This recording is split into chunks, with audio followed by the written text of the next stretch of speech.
said he's coming along with their lift station area.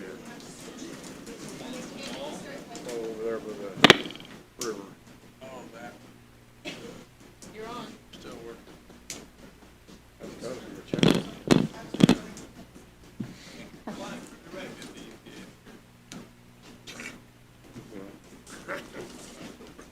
At least it's in their bag. Okay, the October meeting of the Area Planning Commission will come to order. Can I have roll call, please? Brian Baker. Tammy Bolin. Here. James Chrisman. John Collette. Jim Crawley. Chuck Ennis. Here. Jeff Ford. Nord Forderman. Here? Don Folk. John Hanley. Here. Debbie May. Here. Chris Schweitzer. William Verdine. Here. Fred Wilson. Present. We do have a quorum. I think everybody's had an opportunity to look at the minutes from last meeting. If there are any questions? Motion approved. Second. All in favor, aye? Aye. Okay. Just for clarification, that's 2 meetings ago. Right. Okay. Last meeting was a blank sheet. Okay. Okay, the first item, is there any discussion or any issues with the plat committee report? No. Okay.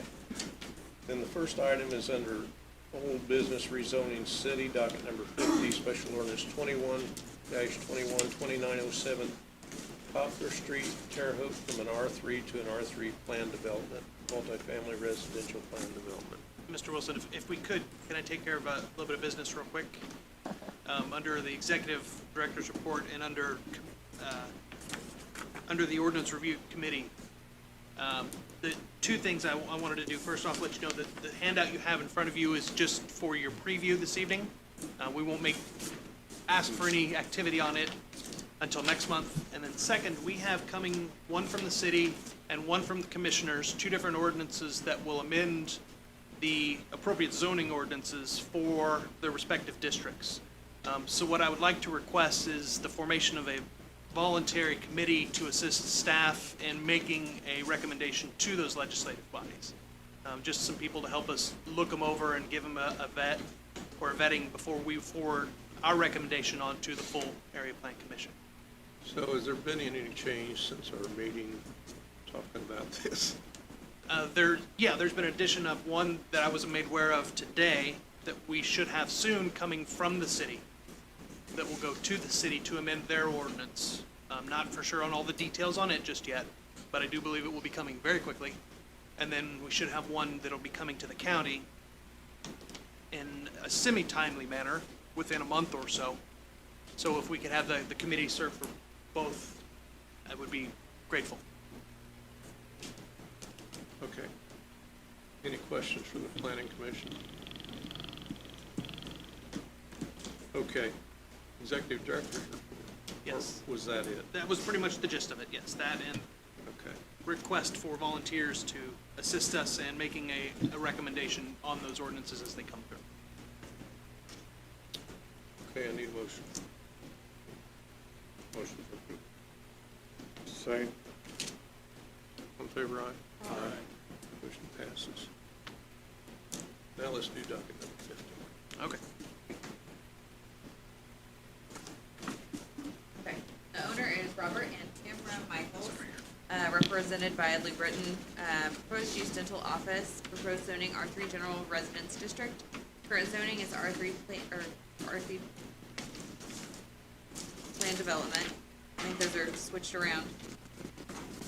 The property is located 435 feet from the intersection of 29th and Poplar Streets. Common address is 2907 Poplar Street, Terre Haute. It is a neighborhood conservation district. To the north is C3, to the east R3 and R1 PD, to the south R3, to the west R3. Land developments are uses that may be permitted under certain circumstances that are not a permitted use in the zoned district where said planned development is proposed. The planned development is a floating zone. Before a planned development can be considered, a petitioner must show proof of one of the following unique circumstances: that the petitioner has a hardship due to physical characteristics of the land, a hardship due to improvements on the land, a hardship due to adjacent scattered incompatible uses, a hardship due to the general deterioration of the neighborhood, or a parcel located near district boundary lines.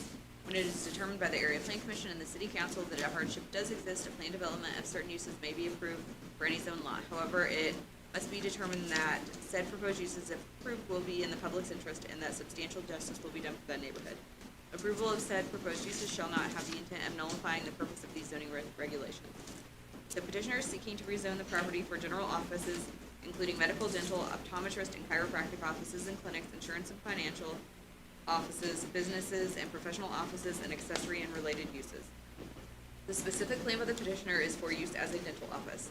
The building at 2907 Poplar has been an office building for 40 years, including previously as a dental office. The drive and parking are already hard surface. The area is currently a mix of commercial and residential uses. The petitioner is requesting 9 feet from the 11 feet rear lot line setback from section 10-126E from the city code for the existing garage. Staff offers a favorable recommendation with the following conditions: must be recorded 90 days and a hardship must be demonstrated. Okay, Mr. Britton. Mr. President, members of the commission, I move that the petitioner is proposing to purchase this property from its current owner in order to locate a dental practice there. And Mr. Butland, Todd Butland, is here this evening, and if you have any questions, the commission might can't answer. This property is located in an area. This property has been used for commercial purposes for 35, 40 years. The great majority of that, it was actually used as a dental office. For approximately the last 7 years, it's been used as an insurance office. The request is for a planned development authorizing general office uses, including medical, dental, optometrist, chiropractic, offices and clinics, insurance, financial offices, business, and professional offices. One of the reasons we decided to request the plan development as opposed to a simple rezoning to a, say, C2, is that the uses in a plan development are much more restricted than they would be if this were rezoned to a C2. There are, I counted, 72 enumerated uses in the C2 classification. So, in effect, this would allow the property to continue to be used for the same purpose it's been used for the last 40 years without substantially changing the character of the building. Turning to the packets I gave you, the first page, you can see the property in question is highlighted. Just across Poplar Street from it is Baszler's Market. And you can see the subject property is highlighted in green. The next page is a frontal view of the property itself. The next page is a view looking from the property out toward Poplar Street. You can see Baszler's Market there, and the building on the other corner across from Baszler's is an insurance office. The next page shows the zoning classifications of nearby properties. As you can see, there's a very large C3 north of the property, which is Meadows and Baszler's and the old Schulte property. Just east of 30th Street, which is the street that is just to the east of the subject property, running north and south, is an insurance office, and then next to that are Garmong's offices, which are zoned C2. Continuing east of the 3 parcels between 31st and 32nd Street, one's a dentist office, the other's a chiropractic office, zoned R1 plan development. On the south side of Poplar Street, moving east from 25th Street, there are 6 lots zoned various commercial classifications that are occupied by banks.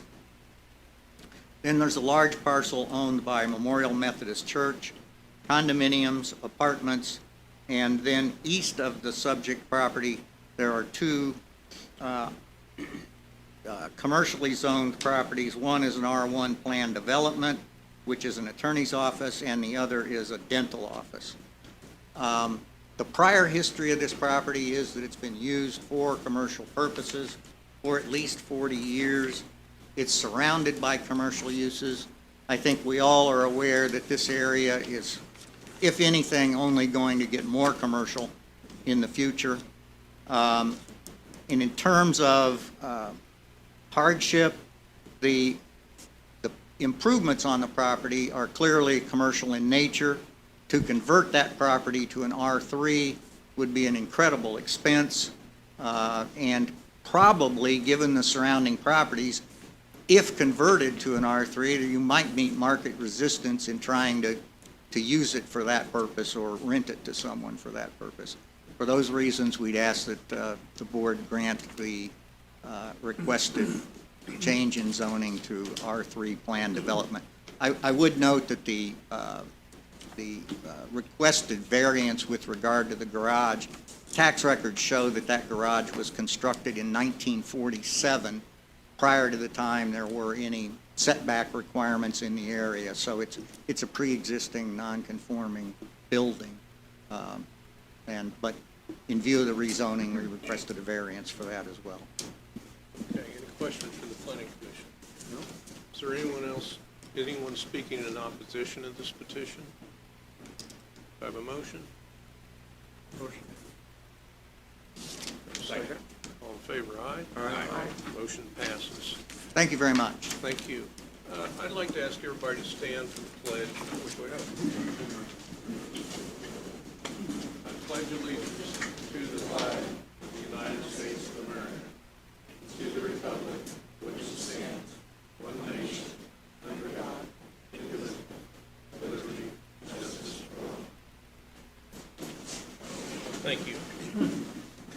Okay, the next item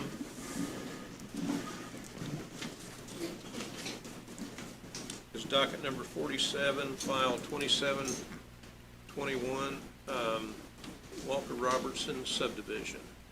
The property has frontage along West Pine Avenue. It commences approximately 950 feet northeast of where Pine and Barnhart intersect.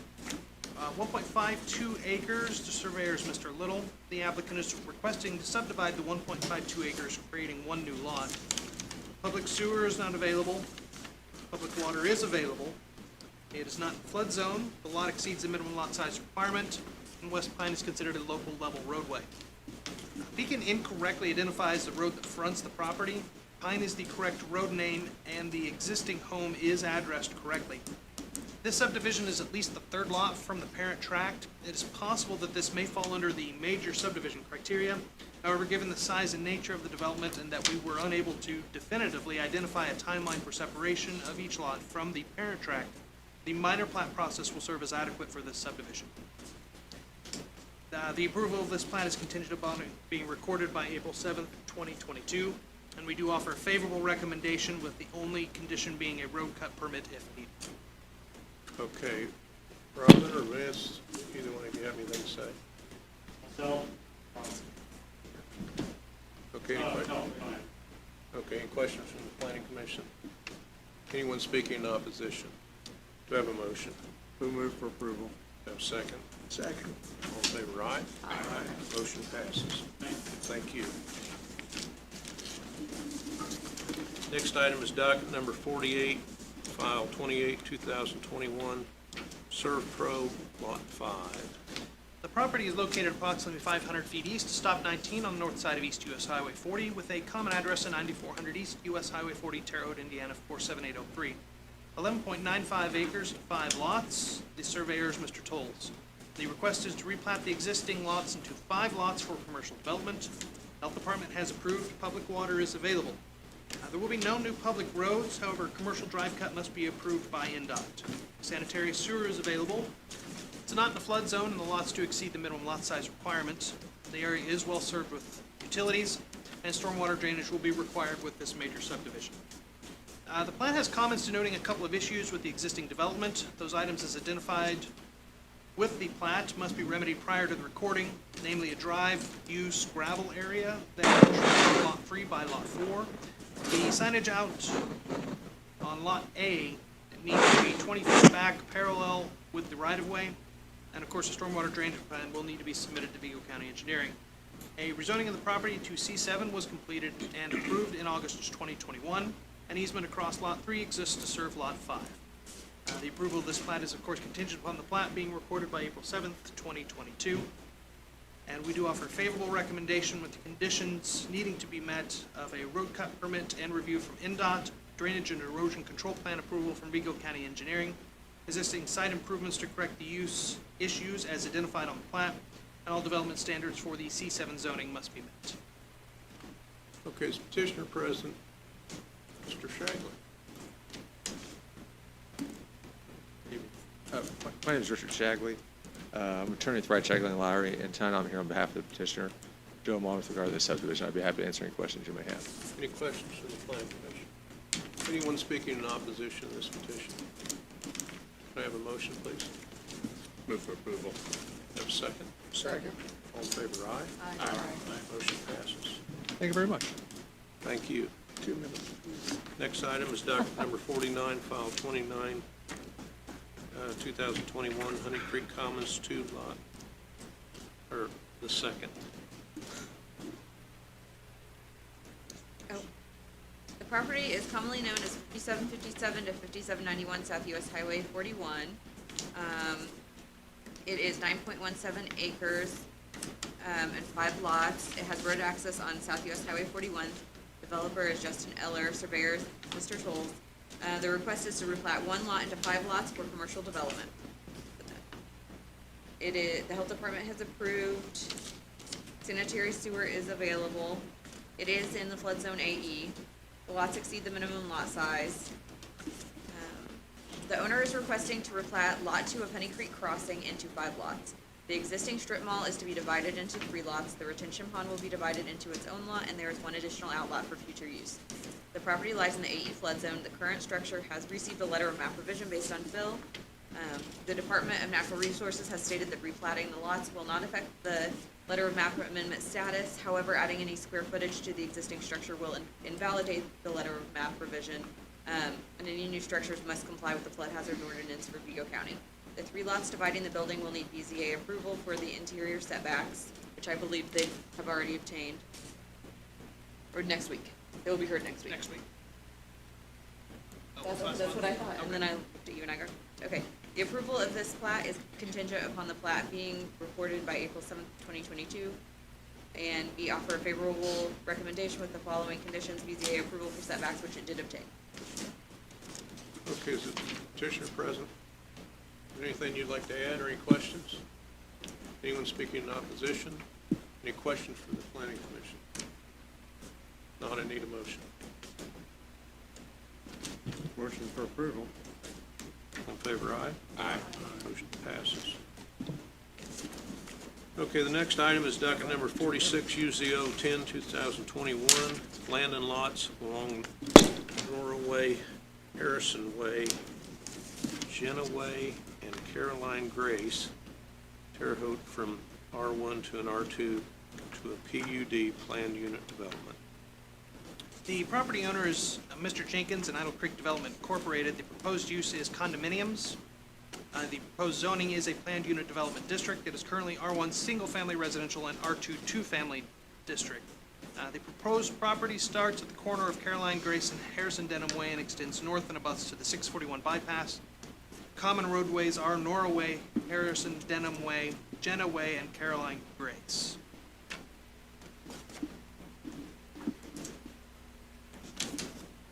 Surrounding zones are to the north, R1 and R3, to the south and west, R1 and east, R3. The area is in the Idle Creek and Villa subdivision with platted lots no larger than a ½ acre. The area surrounding this parcel is residential in use. The petitioner has requested a zone map change to PUD for the expansion of the condominiums or villas with common grounds. Under section 13C1A of the UZO, The petitioner shall submit a proposed preliminary plan consisting of a written description of the proposed preliminary planned unit development and a sketch plan for the property proposed for the development for conceptual design review by the director prior to filing a petition for zone map change to the PUD district. That includes a preliminary plan with the plan commission. Said preliminary plan shall satisfy the following requirements.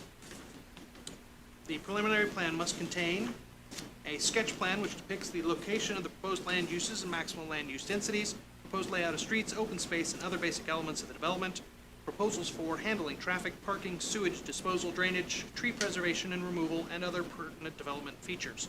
The current zoning of the area proposed to be developed, as well as the current zoning of the adjacent land.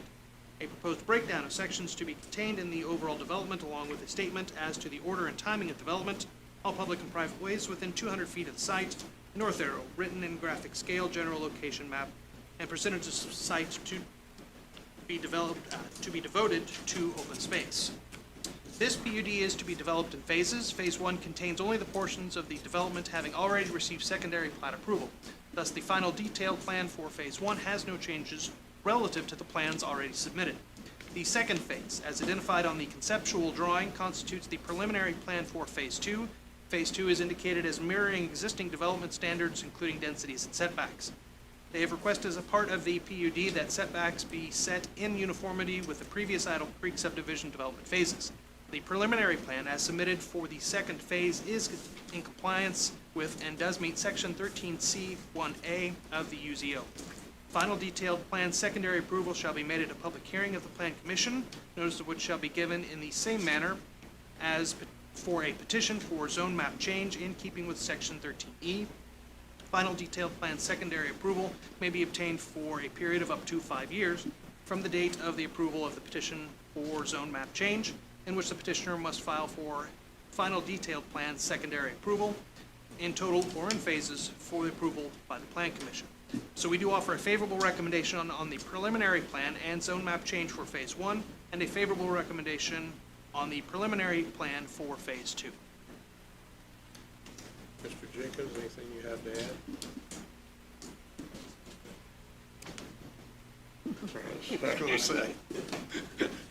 Any questions from the Planning Commission? Anyone speaking in opposition? Thank you. I need a motion.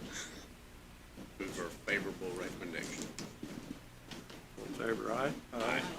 Motion passes.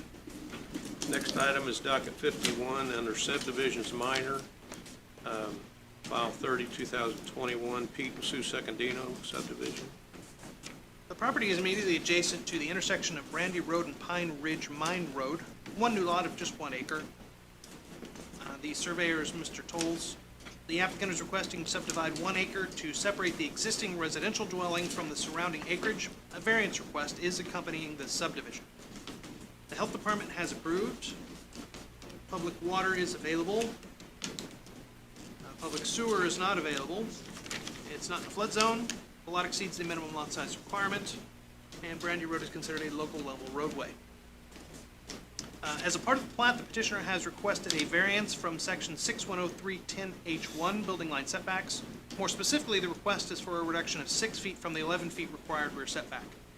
Where the Area Plan Commission finds that a unique hardship with practical difficulties may result from strict compliance with these regulations, and or that the purposes of these regulations may be better served by an alternative proposal, it may approve of variances to these subdivision regulations so that substantial justice may be done and that the public interest secured, provided that such variances shall not have the effect of nullifying the intent and purpose of these regulations, and further providing that the Area Plan Commission shall not approve variances unless based upon the evidence presented to it each specific case. It is found that the granting of the variance will not be detrimental to the public safety, health, or welfare, or injurious to other property. The conditions upon which the request for variances based is peculiar to the property for which the variance is sought and are not applicable generally to other property. Because of the peculiar physical surroundings, shape, or topographical conditions of the specific property involved, a particular hardship to the owner will result, as distinguished from a mere inconvenience. If the strict letter of these regulations is carried out,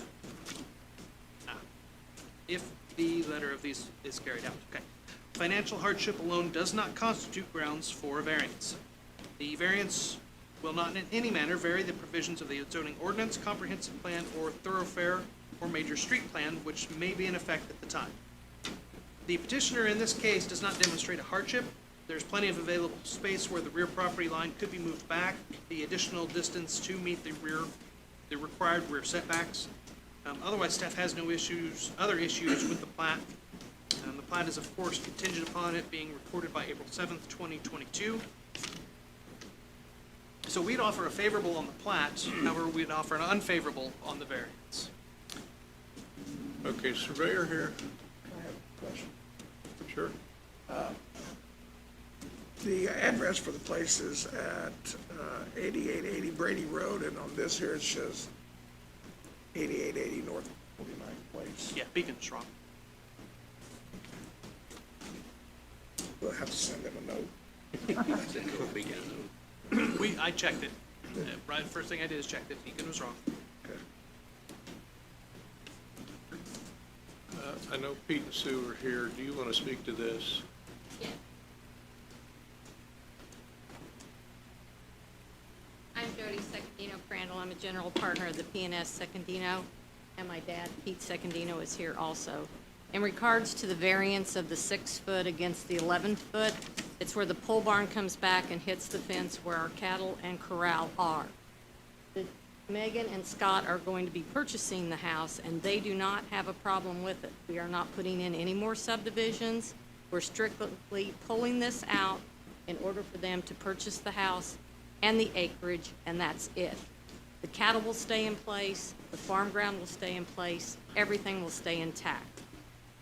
And that's it. Any questions? Any questions from the planning commission?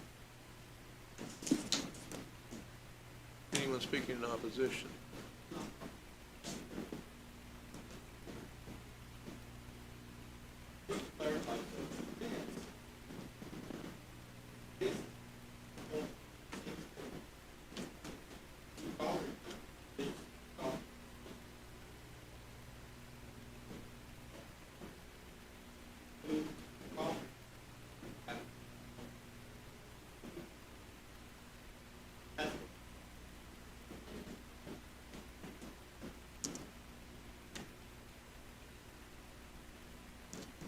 Don't have to move the fence.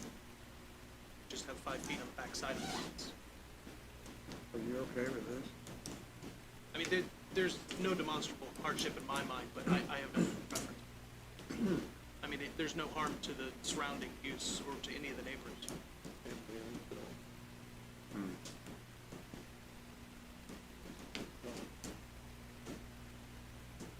Okay. Anyone else like to speak to this issue?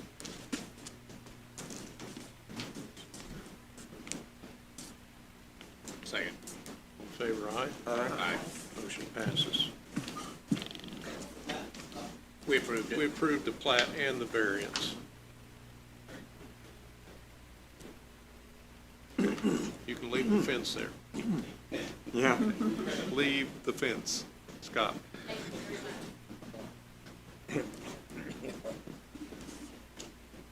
Minor detail. Next item is docket number 55, file 32, 2021 Browns Acre subdivision. The property has frontage Hey, on. Jared, could I ask? Sure. Because I'm listed as being involved in this, I was inadvertently listed as the owner-developer because due to my business relationship with Myers, I engaged them to do the survey for my daughter and son. I am hopeful that that is the end of my financial interest in this project, and if I have to recuse myself, we'll have to wait another month due to our poor attendance. So I would like for the developer owner to be listed as it is on Beacon, as it is on the legal description, as Matthew D. Brown and Katie M. Brown. We could put it on the record as them being the developer in this case. They are the owner. Yeah. Okay. Yeah, that was just, if everybody's okay with that, that's what I'd like to do. I'm comfortable. Anybody have a The problem? developer in this case won't be them, it'll be, Yeah, I be don't said have a again, will be problem. Mr. Hamlin. It's on the Beacon, it's Matthew E. Brown and Katie M. Brown. Okay. Katie's my daughter, All right. daughter and son. I was hopeful that my financial interest ended when they got married. That has not been. I just far as this project goes, I hope this is. Okay, All right, so the property has frontage along Stevenson Street, commonly associated with 7701 North Stevenson Street, one new lot of an acre. Surveyor is Mr. Spires. The applicant is requesting to subdivide 1 acre to separate the existing residential dwelling from the surrounding acreage. The subdivision has an accompanying variance request. Health Department has approved. Public sewer is not available. Public water is not available. It is not in flood zone. Lot exceeds the minimum lot size requirement, and North Stevenson is considered a local level roadway. As a part of the plat, the petitioner has requested a variance from section 610310H1 building line setbacks. More specifically, the request is for a reduction of the 6 foot from the 25-foot required front setback. Is everybody comfortable with what is required of the variance request, rather than me reread everything I just read? I'm comfortable. Okay, thank you. In this case, staff has no issues with the plat, and the petitioner has demonstrated a hardship. So the only things we would ask for, other than offering a favorable recommendation, would be a road cut permit and then approval with a variance to accompany the plat. okay. Anyone speaking in opposition to this petition? Any questions from the planning commission? Have a motion, please. Motion for approval. Second. All in favor, aye? Aye. Motion passes. Next item is docket number 56, file 33, 2021, Moore Farm subdivision. Okay, the property has frontage along Grotto Road, commencing approximately 1,350 feet east of the intersection of Grotto Road and North Randall Street. Approximately 52.38 acres into 4 lots. Surveyor's Mr. Tolles, excuse me. The applicant is requesting to subdivide the approximately 52.38 acres into 4 lots, 3 of which are new lots. Health Department has approved. Public sewer is not available. Public water is not available. It is not in a flood zone. The lots do exceed the minimum lot size requirement. Grotto Road is a secondary collector level roadway with expected traffic on par with roads similar to Bolton, Carlisle, Louisville, or Oregon Church. Lot 3 has been replatted to correct a scrivener's error contained in the description. An easement is platted across Lot 2 for access to Lot 4. There is also an easement across Lot 2 for access to property to the west. Additional road cuts may be necessary for Lots 1 and 2. Details on the overhead electrical transmission line easement should be sought from the utility company and should be provided to future landowners. Approval of this plat is contingent upon it being recorded by April 7th, 2022. And on 9/20/2021, our office received a call from an adjacent property owner claiming evidence of a historical easement not otherwise identified on the plat or description. However, no further evidence of the easement was presented, and we had heard nothing additional from that adjoining neighbor. So we do offer a favorable recommendation, with the only condition being road cut permits if needed. Okay, is petitioner present? Anybody representing petitioner? Is there anything you want to add or any questions you have? Any questions from the planning commission? Anyone speaking in opposition to this petition? Can I have a motion, please? Motion for approval. I have a second. All in favor, aye? Aye. Motion passes. Next item is docket number 54, file 31, 2021, Armstrong 3-lot subdivision. The property has frontage along Johnston Drive and is associated with the common address of 120 West Johnston Drive. 3 new lots totaling 0.97 acres. And it has road access on Johnston Drive. The owner is Wilson Armstrong, surveyed by Mr. White. This applicant is requesting to divide a 0.97 acre lot into 3 lots. Health Department has approved. Public sewer is available, public water is available. It is in the AE flood zone. Johnson Drive is technically a local level roadway due to the fact that it is not listed in either the county or city thoroughfare plan. However, it is not consistent with local level roadways. A stormwater drainage plan is required, or variance from submitting a new stormwater drainage plan would be required.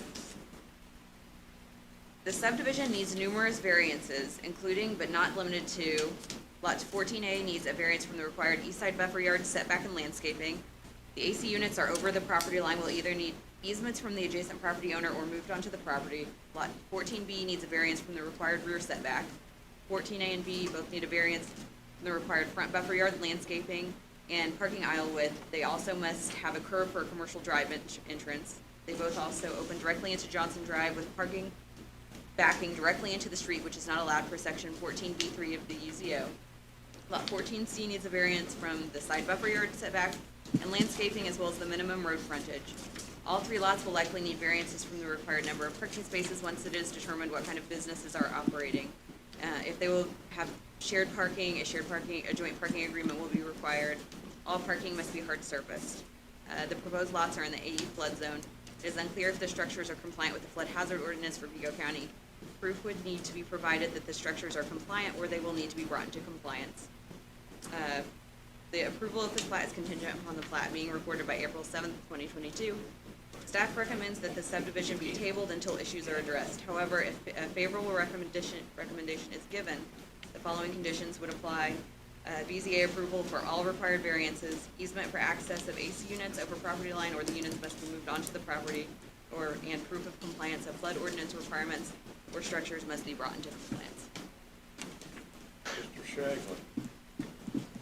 Good evening, Mr. President, fellow members of the commission. My name is Richard Shagley, and I'm with Wright, Shagley, and Lowry. Tonight I'm here on behalf of the petitioner, Mr. Armstrong. The first time I heard all the variances when I met with the area plan office, it scared me. The second time I heard just now, it scared me a little bit more. This is a situation, we've all been by these buildings a lot. These were built years ago. Now we're at the time where, the owner would like to divide it up, obviously, with a 3-lot subdivision and sell them all. With that, as the staff report indicated, there needs to be some cleaning up to do. The Armstrongs are well aware of that. Not only are they well aware, they understand, and we're going through that right now. It's our intention to comply with the request of the area plan office. Myself, along with Myers Engineering, are working with the Armstrongs to ensure their compliance with the recommendations. And we feel confident, although I don't think it's going to be a simple task, we are confident that we will be able to comply with the requests and be able to meet their suggestions and I could even say demands. I'd be happy to answer any questions you may have. Yes. They're probably tabling this and wait for the documents to agree with what Jared's said. You need that? There's a lot of stuff that has to be. I mean, they've got utility, not utilities, but they have AC units. AC units on the neighboring property, wells, service the property on the neighboring property. They have infrastructure issues, they have flood zone issues, they have setback issues, they have lot size requirements, they have access issues. Parking. But- This is a mess. But as far as requirements for a subdivision, everything's there.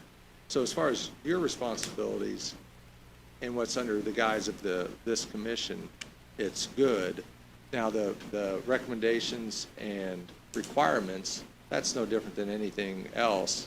It's not going to be complete until those are done. I don't see the need, because the BZA will hear the variances, I don't see a need to have to come back for and realistically, the expense of coming back for what would be I imagine a simple approval once everything's complete.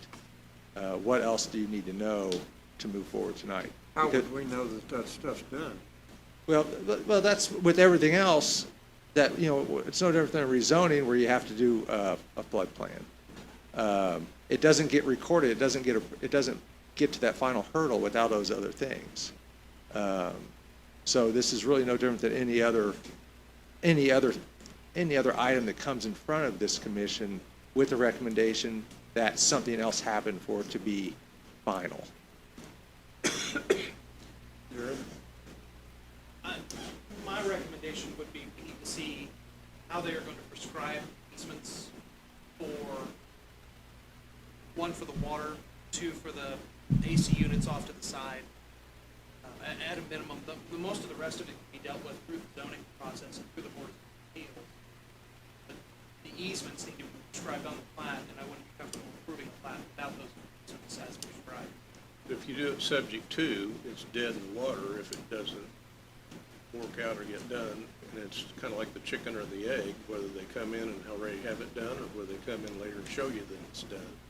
It's true, if you guys are comfortable approving easements that haven't been written, that's your first.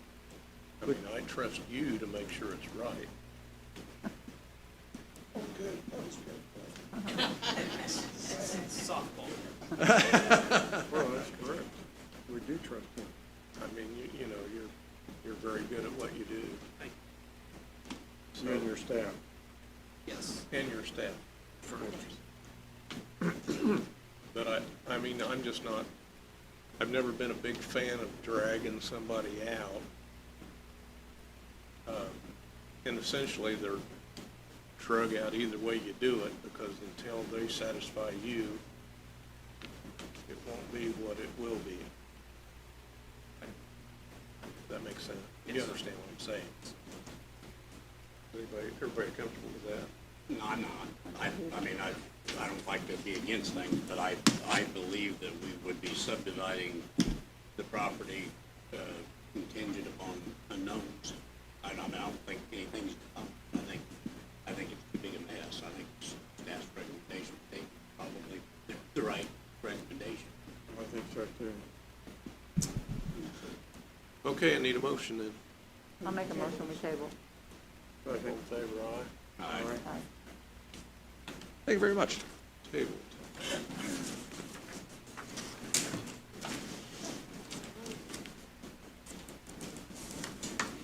Next item, docket number 52, UZO 11-2021, 1516 North Stop 18th Street, from an RS to an R2, two-family residential district.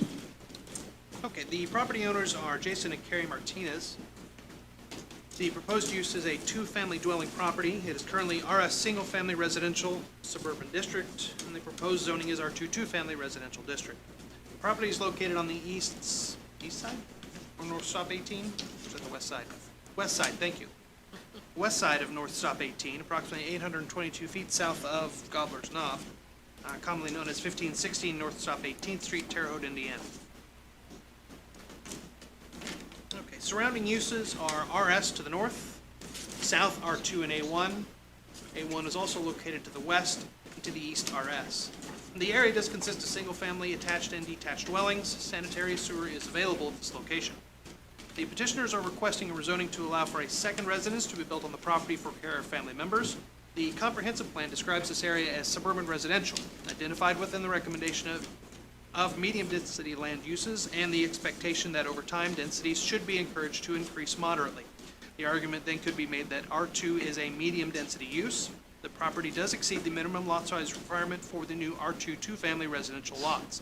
In 2015, UZO 9 of 15, the property immediately to the south was rezoned to an R2. This property lies within two jurisdictional boundaries. Only the eastern parcel is a portion of this petition, and sanitary sewer again and public water both must be utilized as part of this. So based on the above findings, staff offers a favorable recommendation on the R2 two-family residential rezone. I ask a question. Yeah. Why is the parcel numbers different? The one by the map is an 08 and the one in front is a 10. The eastern parcel is in the town of Sealyville. The western parcel is in Vigo County. Okay, so which one are we doing? The 10? Only the eastern one.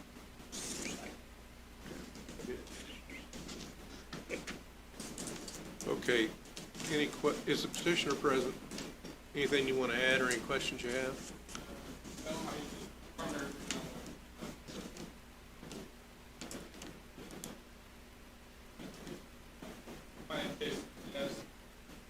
My brother lives in Fort Worth, parent is older, and that was kind of like his outlet. You have an area.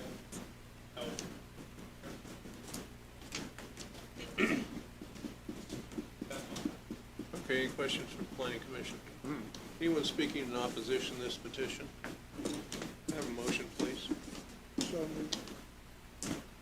Second. All in favor, aye? Aye. Motion passes.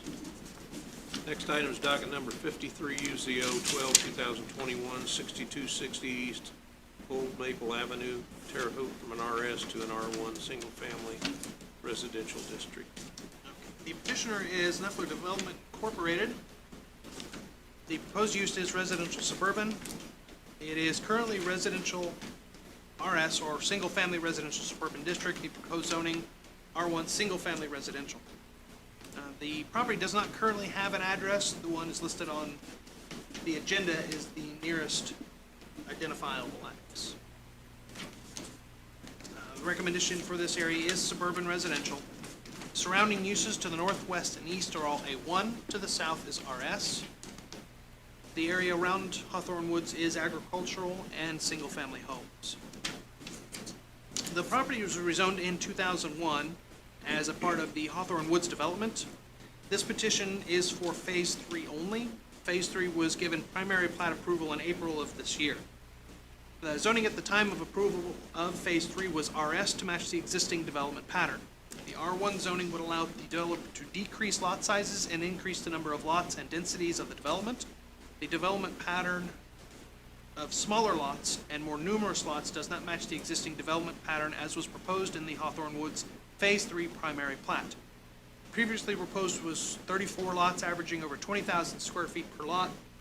This rezoning would allow lot sizes down to 5,500 square feet, and the total number of lots then could more than double.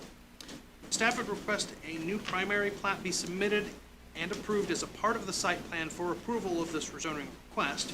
Alternatively, secondary approval of the existing plat could be submitted and approved, as all standards for RS developments are more restrictive than that of the R1 zoning classification. So staff would still offer a favorable recommendation for this rezoning request with the condition that a submittal and approval of a new primary plat meeting new development standards. Alternatively, a secondary plat be filed with existing development standards.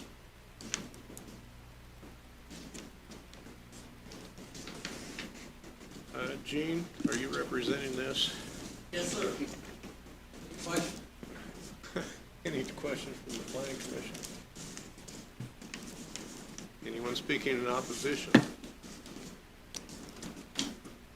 I guess We're just trying to get a little more flexibility with the lots that we had in Phase 1 and 2, and we got $500,000 to $1 million houses. We're trying to get a little more flexibility so that we could have a 18,000 square foot lot, 0.4 acres or 0.3 acres here and there. Most of the lots are going to be, many of them are 1.5 acres or 1.2 acres or something like that. But we want a little flexibility, so some people don't want such a big house, such an expensive house, and we just want a little more flexibility. We have no intent to have 80 lots or anything like that, but we might end up with 40 instead of 34, something like that. Any other questions? Do I have a motion? Move for a favorable recommendation. Second. All in favor, aye? Aye. Motion passes. Thank you. Thank you. Do I have a motion? To adjourn, so moved. Second. In favor, aye? Aye. Any opposed? Thank you. My car's running.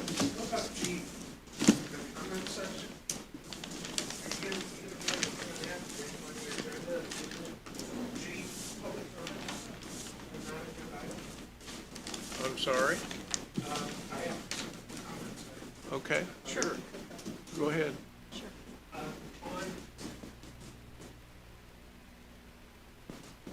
On August 13th, I went into the planning department to complain about a building near mine.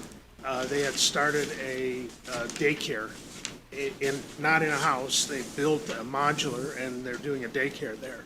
It's the area planning department told me they couldn't investigate it because they don't work after 4 o'clock.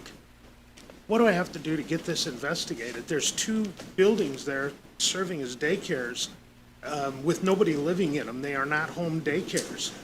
And because area planning doesn't work after 4 o'clock. Nobody can go out and say, they told me to go to see the building inspector, but I'm not complaining about a building inspection problem, I'm complaining about a zoning problem. What do I need to do? Hang on just a second.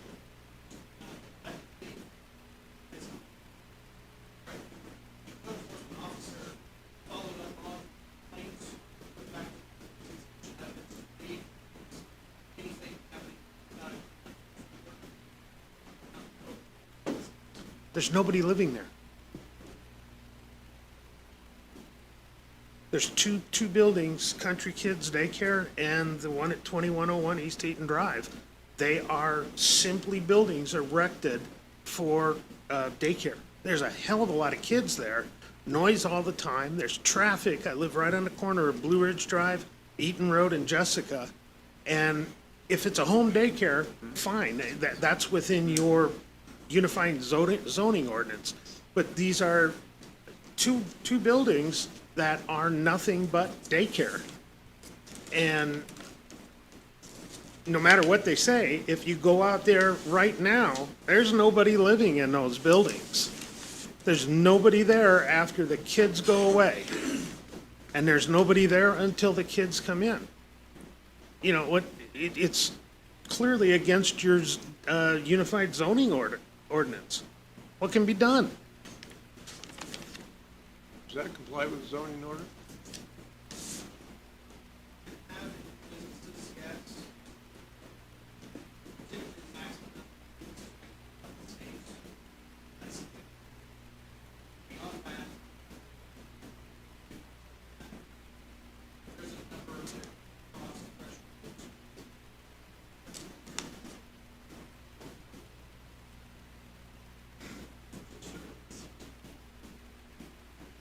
Technically, a school, a preschool, yeah. So what's it zoned now? It's zoned residential? Is it zoned residential now, or what's it zoned now? I mean, I just, So does somebody have to absolutely live there?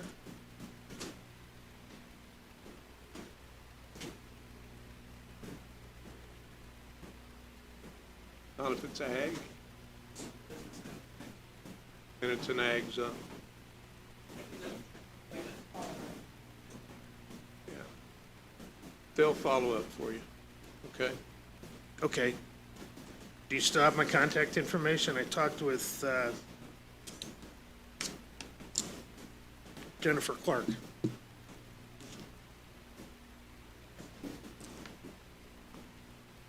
go write down your information.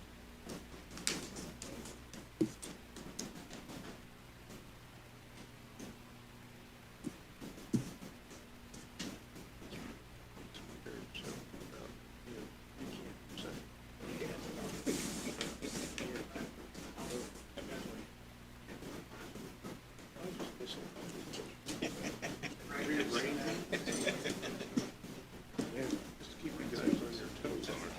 I actually only approve minutes.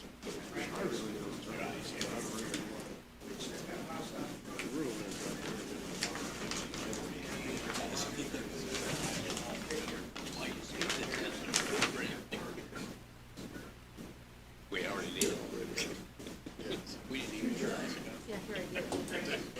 I was